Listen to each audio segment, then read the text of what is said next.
Hi, I'm Eric at Ups and Downs Miniature Zebu Ranch in Citra, Florida.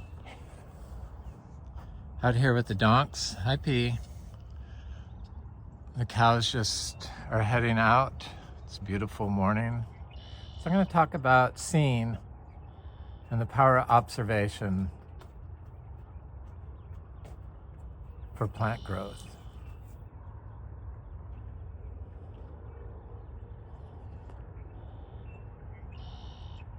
So I think that feelings is seen, and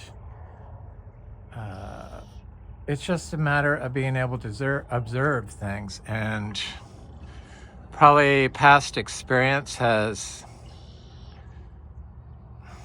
conditioned my thinking, and come on, go away. Pests. And past experiences from the time I was a child, and I grew up in Northern California, and basically adjacent to a large redwood forest. And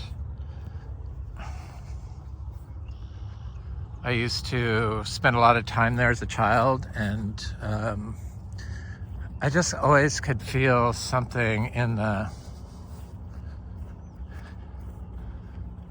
trees, a certain energy in there. And I would pretend I was a deer, walking on the deer trails and stuff like that. And just enjoyed myself, and I have fond memories, and a lot of my basic garden information that I still do today is pertaining to planting trees. I learned when I was about 7. So planting tiny little seed-grown trees, basically bare root seedlings, like 10-inch seedlings or less, and just putting the shovel in the ground, putting the seedling in there, and closing the hole in a forest. And I still do that today. And it took me a while to get back there, but when I realized that's how I did it as a child, I fully embraced it and started doing it, and it works for growing tropical fruit trees. Look at how freaking gorgeous these pastures are.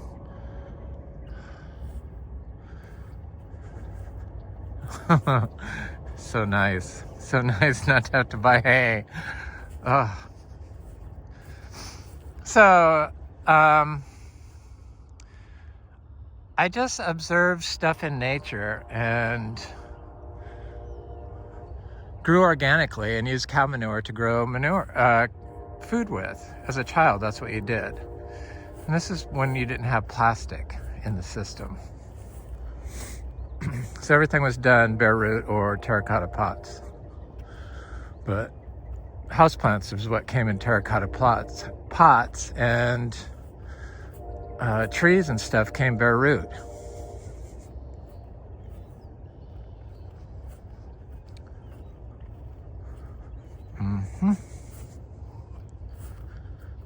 And you planted them in the winter usually, or fall.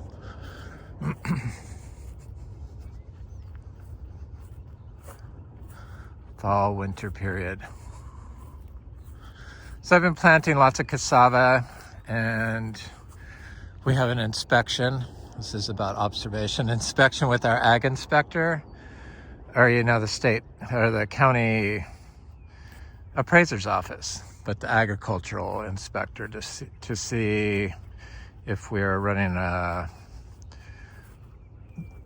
have everything running as an agricultural endeavor. So we have all this done in cows,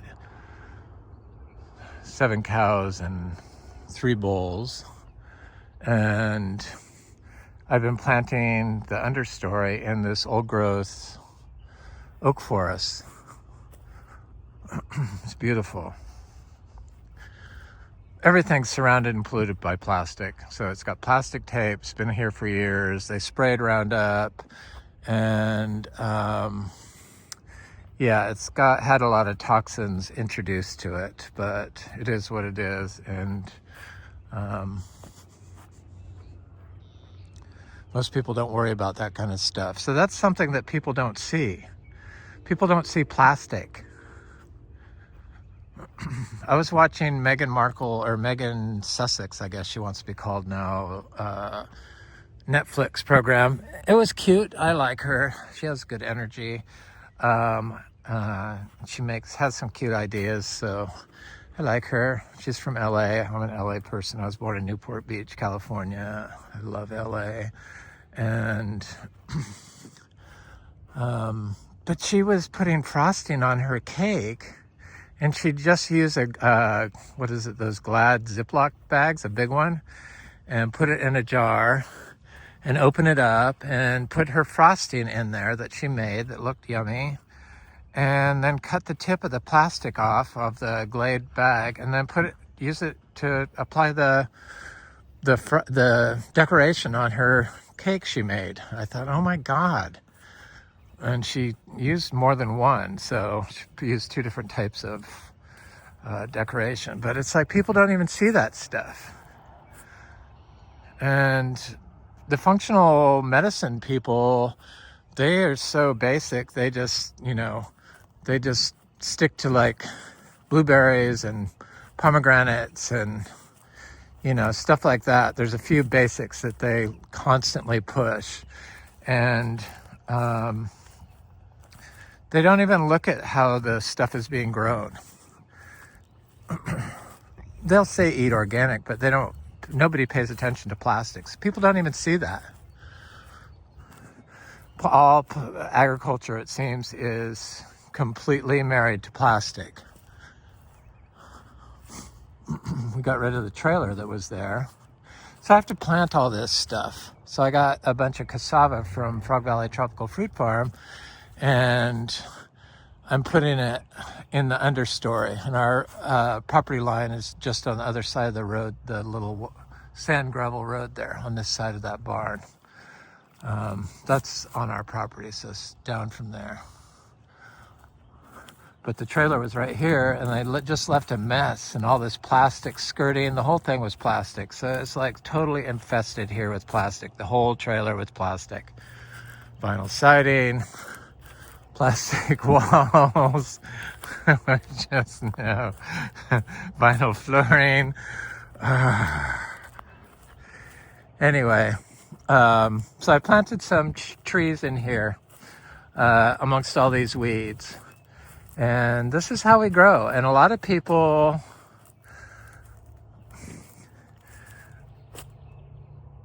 think that everything should be completely like covered in wood chips or have one option. But I don't know why they can't see that there's a whole bunch of random herbs in here that showed up on their own.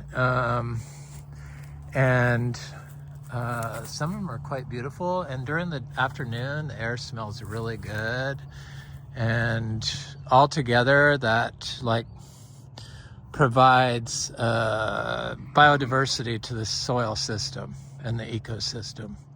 So it's all working as one unit for the benefit of all, to try to promote life and store life, because that's what happens inside the plants and in the roots of the plants and around the roots of the plants.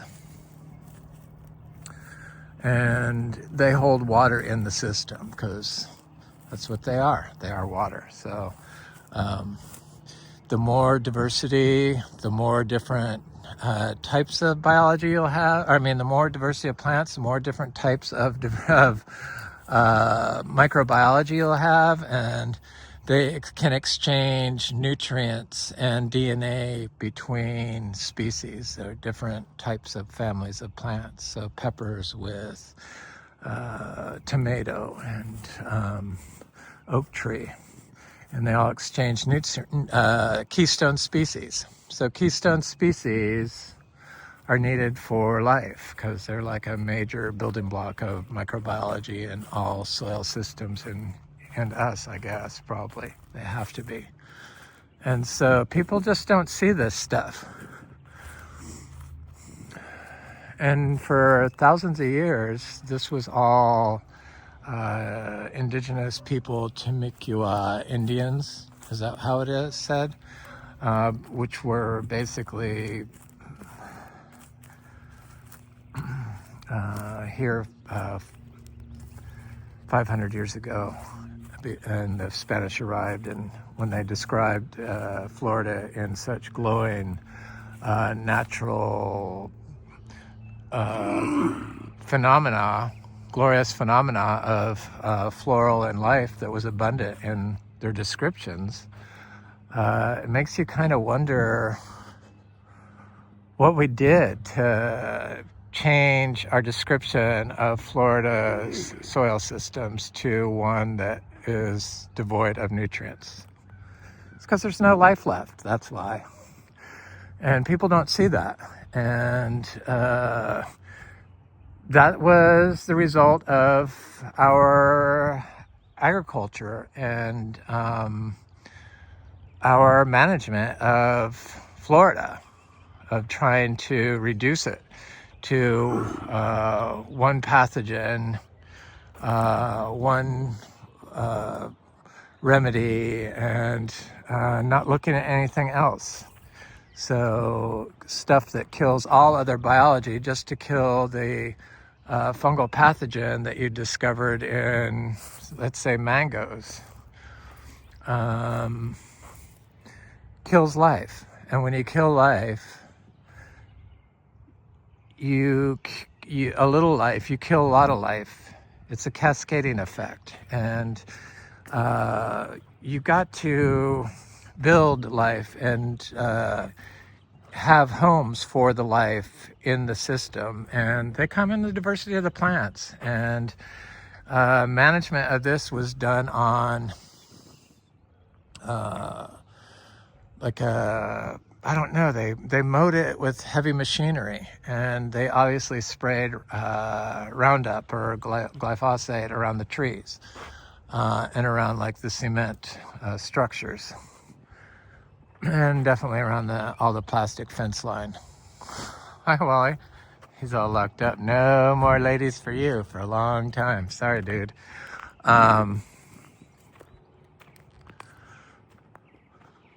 So I have to plant all this with my cassava. I'm working my way over there to show you.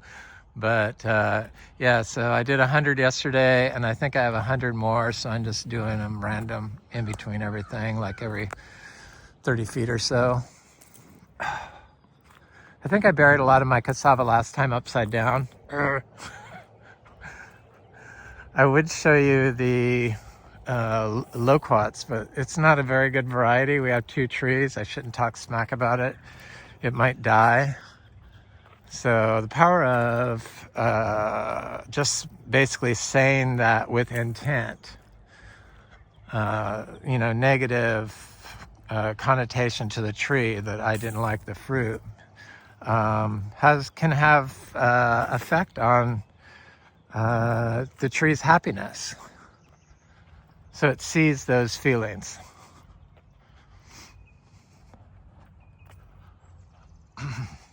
It's bizarre. Where's your girlfriend at? Sitting on eggs somewhere? Yeah. That's good.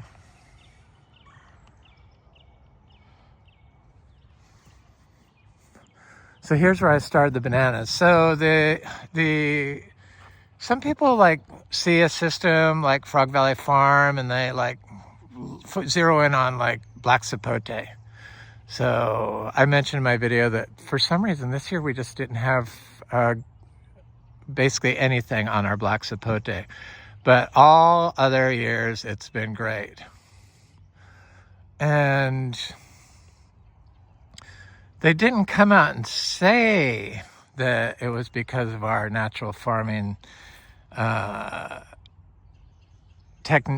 system that we didn't have any fruit this year, but they implied it, and then proceeded to say that they were an expert on growing I don't know how that is when they live in they have a small yard. And so, but people's opinion are formed by what they see. So in my video, we grow like 5 black sapote trees. It's like a minor crop in our system, but it provides a lot of fruit, always has, except this year.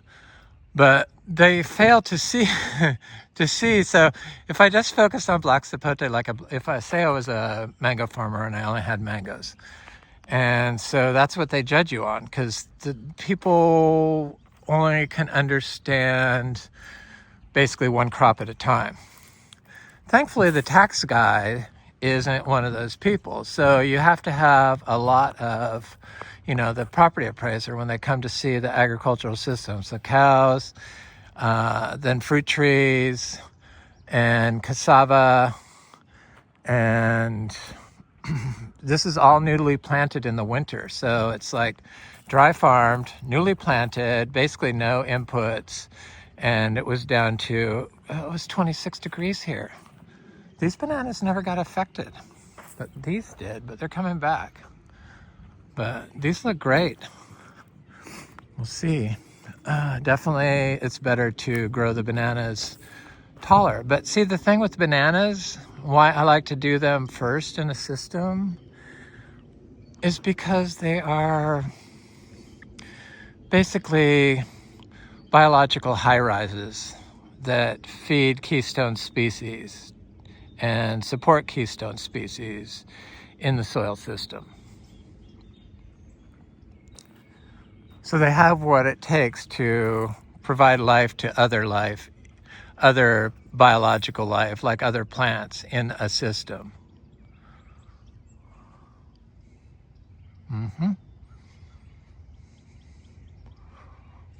Stuff that we need for us, probably, to survive.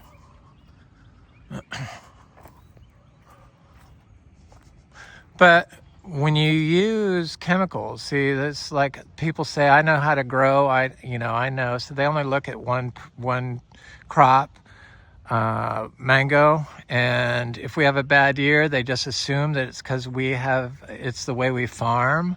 But everyone has bad years in, there's a banana that fell over because of the wind, has bad years in agricultural sometimes. And we've had lots of good years, so.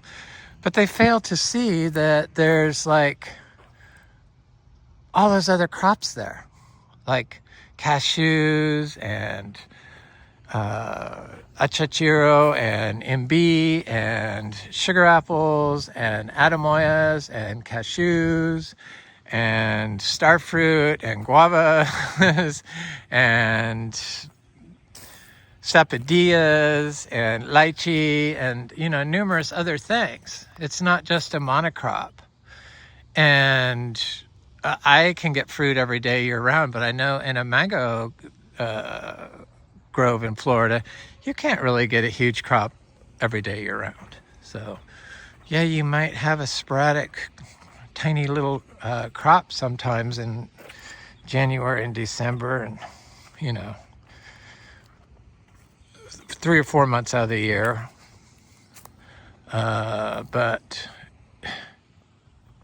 And you can't really live off just eating mangoes. You need to have bananas, and you need to have cassavas, and you need to have ginger. So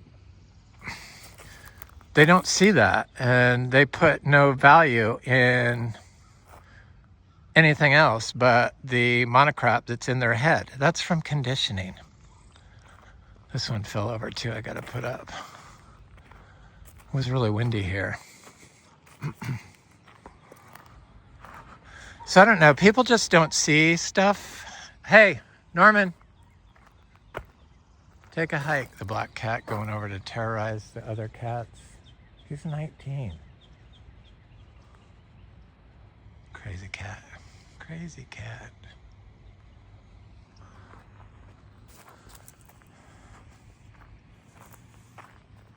Yeah, but the bananas are looking good. So, but they don't see the other crops.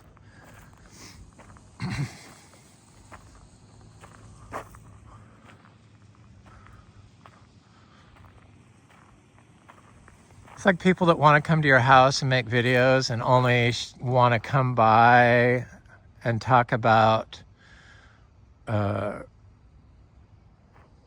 crop that might be low at Frog Valley Farm this year, like black sapotes, and try to gaslight the natural system that is full of all kinds of other plants producing food, and all the tea leaves you can get off of it. So that's all those nutrients that you need in order to be able to see the bigger picture past your goal and what the intent of a natural food forest system is.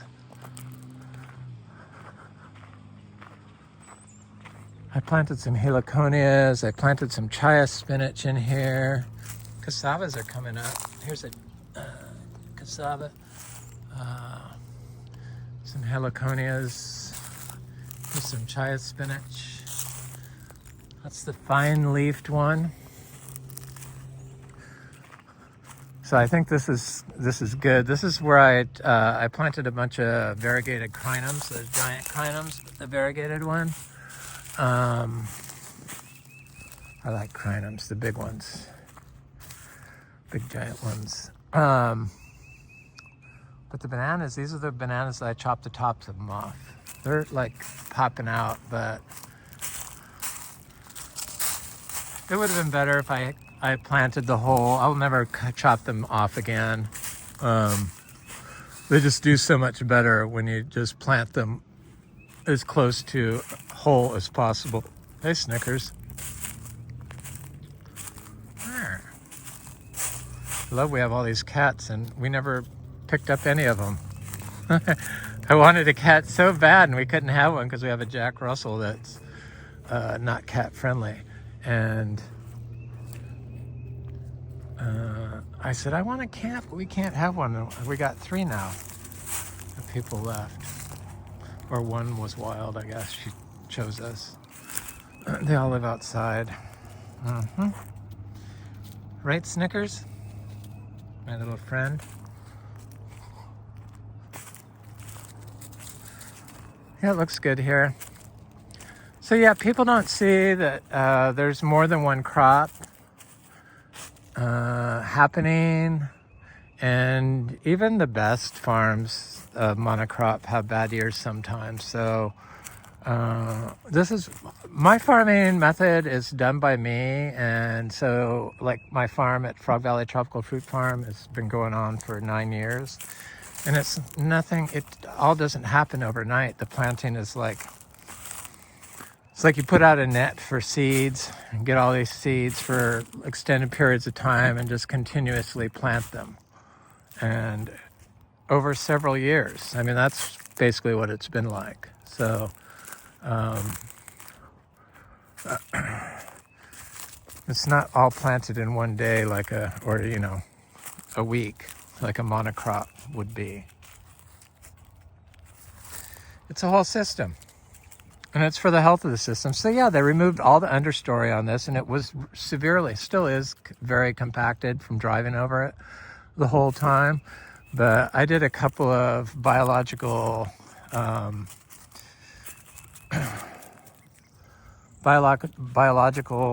ferments out of the roots of these bananas, and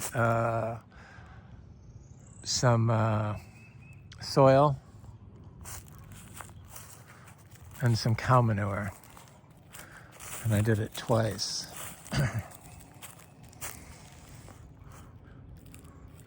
And then I've added a little bit of manure, but not very much. This tree got some. Sure is doing better. I need to get on top of that. I've been very lazy about that, but I'm gonna start doing it again. But here's where the cassavas started. I started planting these are our little madrunos, the stakes. Everywhere there's a stake, there's a madruno, and they can take a while to come up. The ground's cold here, so I'm like, oh, the cold ground, that's not good. Because it doesn't get cold in Vero Beach, it stays warm.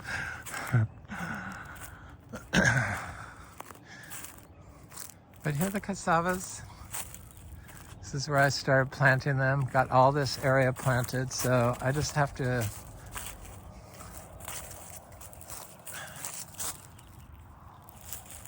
finish. Yeah, I see them. Good, I can see them. So I used to like mow all this and then keep it mowed even in winter, and to break up all the leaves, and then it'd get windy. It would just blow away probably. It probably blew over there, would be my guess.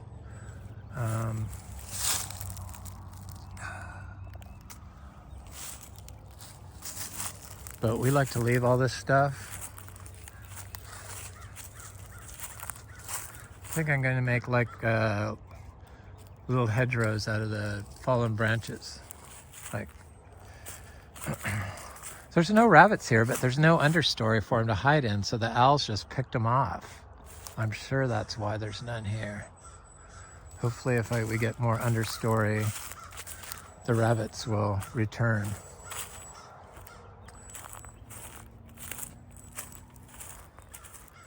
So yeah, people don't even see biologicals, so they just discount it. And then they do all this stuff that is like, all this stuff I have issues with, all these chemicals that damage the mitochondria of the plant, and then you consume them and they damage our mitochondria. So they damage the biology of the plant, and the biology moves into us, and then it damages our microbiology, our mitochondria. I don't know why it's so hard for people to see this. People don't see it. And then they're like, well, we're growing food. It's like, you're growing something to fill their pie hole that could make them sick and makes the soil sick for future generations. So it's like, why would you do that?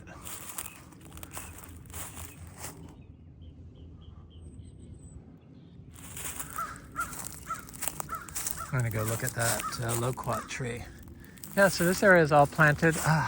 Don't have to worry about it. Hopefully they will get some leaves on them before our ag inspection, but I'm gonna get some ginger and some other things. So just as many different plants that you can throw at a system will greatly benefit it, and you can use it as an agricultural system on your tax exemption status for the appraiser, if you're doing it with the intent to do as a business. But we are a business. So these little blue flowers I love. That's what's coming up in the forest. These things. I love these. What are these?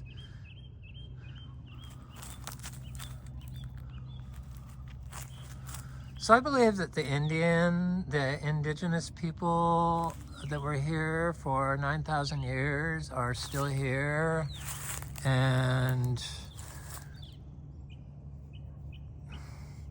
our reality is them having a nightmare. So our reality is their nightmare. Isn't that weird? So we're just, the hologram we're seeing is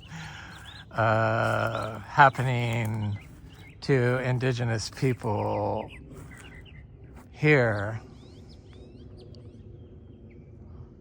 only with it still being as described by the Spaniards when they first arrived.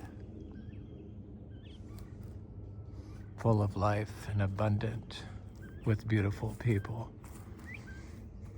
Mm-hmm.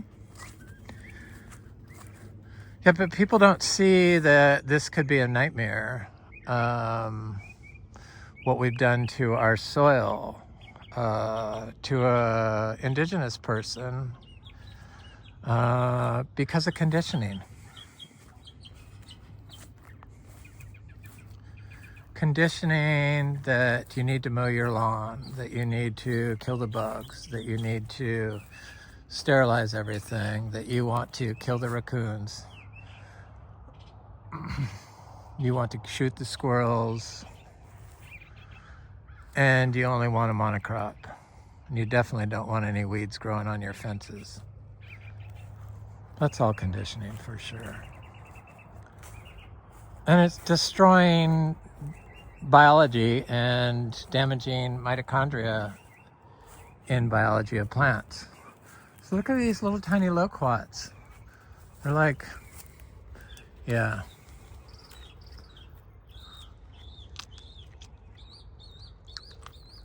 I could see that if they were good, they could be a good fruit, but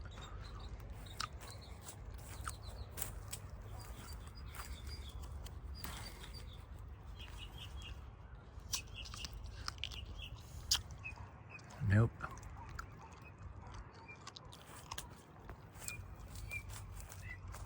Disappointing. These look a little bit bigger, maybe. I don't think so. I just think they're crappy variety. I still love you. Graft onto it. No, I don't think so. I'm just gonna plant the ones I got from Frank. Seed-grown trees. Seed-grown trees are definitely healthier if you started them, because you start them without any plastic, and you don't sterilize the seed. I forgot to put fur out. Poor little guy, he's starting to shed out. And you grow them as close to natural as possible. We always start seeds in compost. Hi, Firth, you little angel boy.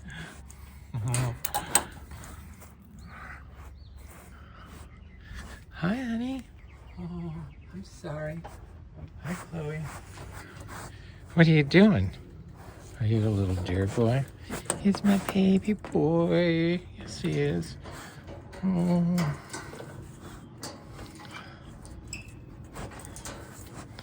Yes, good boy. Hi, honey. Hi, honey. Oh, you're so sweet. He's so sweet. Just as sweet. Just as sweet as could be.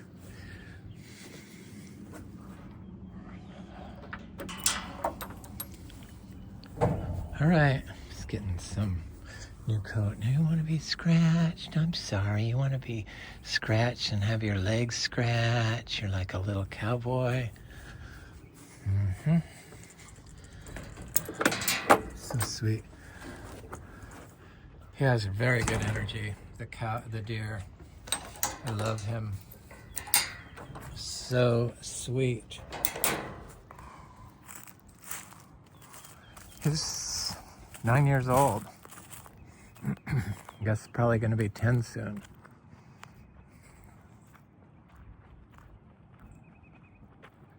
Oh, sorry. Anyway, that's my video. See if I can see any of my cassavas over here. Yeah, there's one.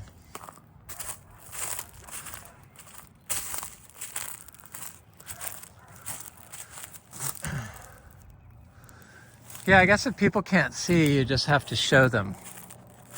And Frog Valley Farm has all that ginger there and all that cassava. I mean, there's so much stuff there. To think that that's like not productive is just, I don't know, bizarre. I think it's bizarre. Thankfully, I don't let it bother me, and I could turn it into a video and move past it.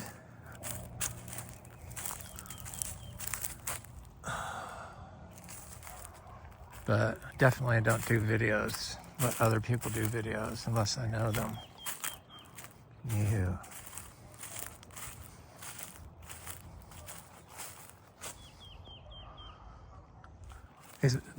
These things are so freaking good. In fact, I should go look at the seeds to make sure they're coming up. The clementines. Here's a little Garcinia livingstonia. It looks good.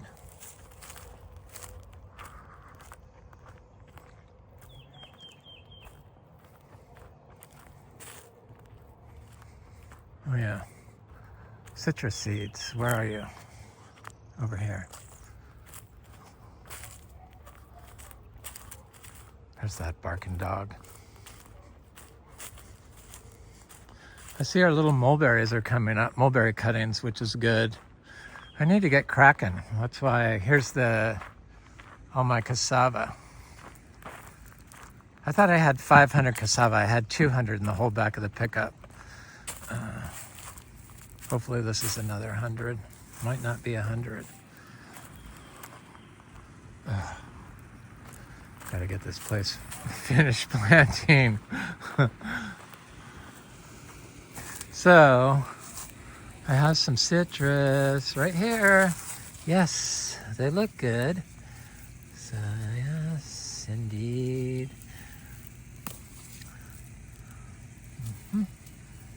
Seed started citrus in the winter, and there's some in here, but not as many. Right here. There's one there. It was so cold. I'm surprised anything grew. Thought I had some more citrus.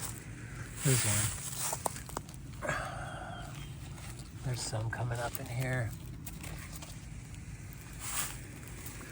Okay, so at least I have some citrus to plant. And then I have my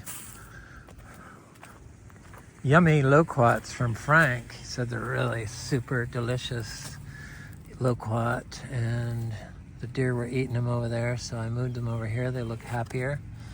My cacao has not started coming up.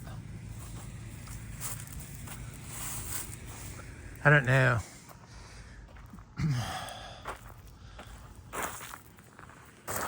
People need to see things, and I haven't been able to think for a while because my shoulders were hurting so bad, and I drank some of my tea, and I haven't stopped drinking it since, from the tea leaves, chosen tea, fruit tree leaves tea that I make, help my shoulder pain go away. And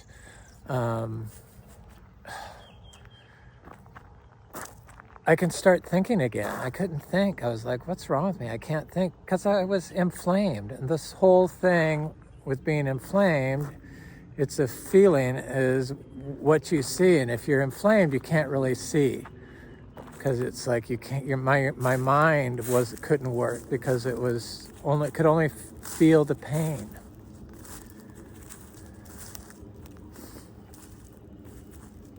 Feel the pain.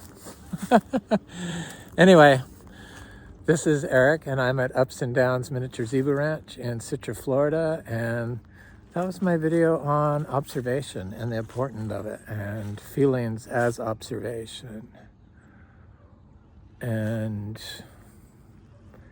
how it pertains to growing and producing food and taking care of the environment and letting nature do the work. Have an excellent day. Thanks for watching.